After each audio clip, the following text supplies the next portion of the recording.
Here are 5 of my go-to favourite Christmas recipes. First we will begin with Christmas carrots with star anise. You can cook these ahead, then leave them in the pan in the sauce and reheat them when you're ready. I wouldn't be surprised if your guests will be requesting this recipe, and it will serve 5 to 6 people. Firstly, peel and wash 600 grams or 21 ounces of carrots. Add them to a pan and add 125 grams or half a cup of salted butter, followed by 75 grams or a third of a cup of caster sugar. Add 300 ml or 1 1/4 cups of water and 3 to 4 star anise. Bring to a gentle simmer, cover with a lid or some foil and cook for between 30 and 40 minutes. Remove the carrots to a platter and keep warm in a low oven if you wish. Reduce the remaining sauce over a high heat until lovely and thick. When ready to serve, just drizzle it all over those lovely carrots. And here we have a platter of carrots good enough to grace any Christmas table. Next, love 'em or hate 'em, I've got to include Brussels sprouts. Now I do agree that these may not be everyone's favourite, but with a little bit more work you can transform the humble Brussels into a Christmas culinary delight. Well, not quite that good, but this recipe can make these things edible even if you may not like them.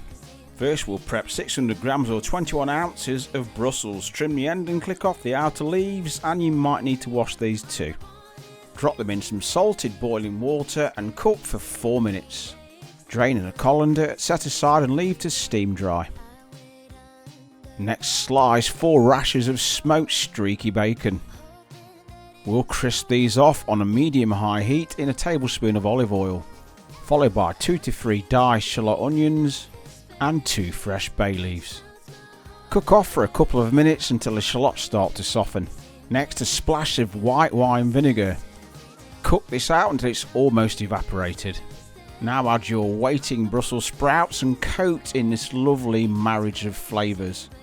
Serve up and enjoy. This is another recipe you could cook ahead. Just transfer to a baking tray and reheat in an oven when you're ready. If you're a guest at someone's house and you still don't like these, I recommend that you wash down with alcohol.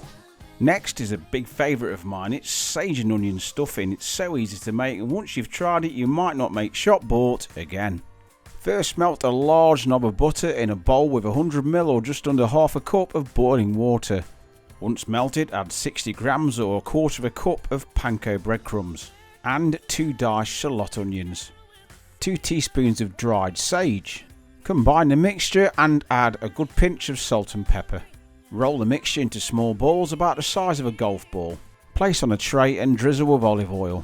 Bake in a preheated oven for about 30 minutes until browned and crisp. Sage and onion stuffing, great results for very little effort. What Christmas spread would not be complete without some honey roasted parsnips, and this method will help you achieve those crispy edges. First we will peel and top and tail about 500 grams or a pound of parsnips. Unless your parsnips are on the small side, half each one lengthways. Next, place into some salted boiling water and cook for between 3 and 5 minutes until the parsnips are starting to soften. Drain in a colander and leave to steam dry. Meanwhile, on a baking tray, place a large knob of butter and a good splash of olive oil. Place in an oven to preheat at the settings stated on the screen. To your parsnips, add a tablespoon of flour and a good squeeze of honey. You might find it easier to add your parsnips to a bowl before you do this. Give them a good old shake, then add to your preheated oven tray. Ensure the parsnips are well coated in that oil.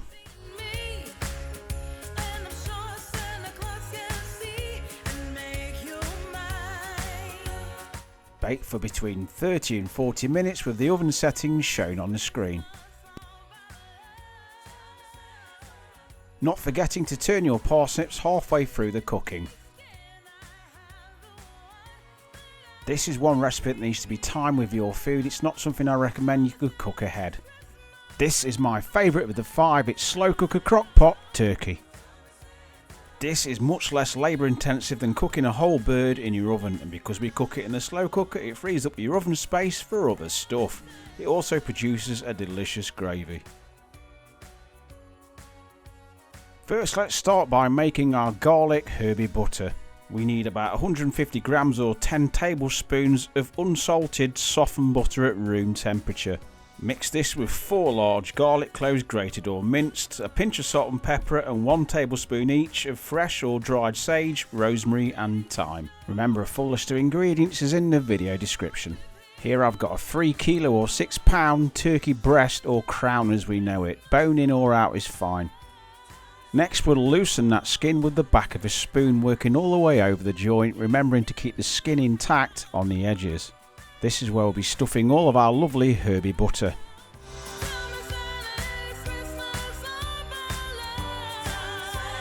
Stuff the skin using a rubber spatula if you have one, starting at the back. If your butter isn't at room temperature at this point, you might just struggle. I also recommend to remove your turkey from the fridge about an hour before you want to cook it. Smear the rest of your herby butter over both sides of your joint. Season well with salt and pepper. Next, half a whole bulb of garlic and 2 onions. We will use these as a trivet for our turkey, and it will also help flavour our gravy. Drop into your slow cooker and pop your turkey skin side up on top. Finish with some sprigs of fresh thyme and rosemary if you have them. All these little touches will make a huge difference to the end result. Lid up and cook your turkey for between 5 and 6 hours on low setting, and let them aromatics fill your kitchen. Remove the turkey and rest it in a double layer of foil. Strain the juices into a saucepan. And remembering to push all that liquid gold flavour from our veggies. Apologies for the old footage, I actually filmed this video 4 years ago. Mix 1 tablespoon of corn flour with 3 tablespoons of water and add to your gravy. I also like to add a splash of soy sauce, but this is optional. Whisk the gravy on a medium-high heat until it reaches a thickness of your liking.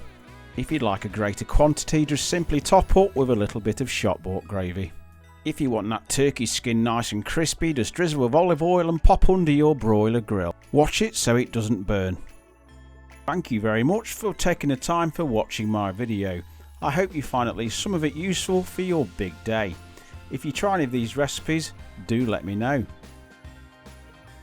Much gratitude to you if you've supported my channel over the year. I wish you all a very Merry Christmas and a warm, healthy and prosperous New Year.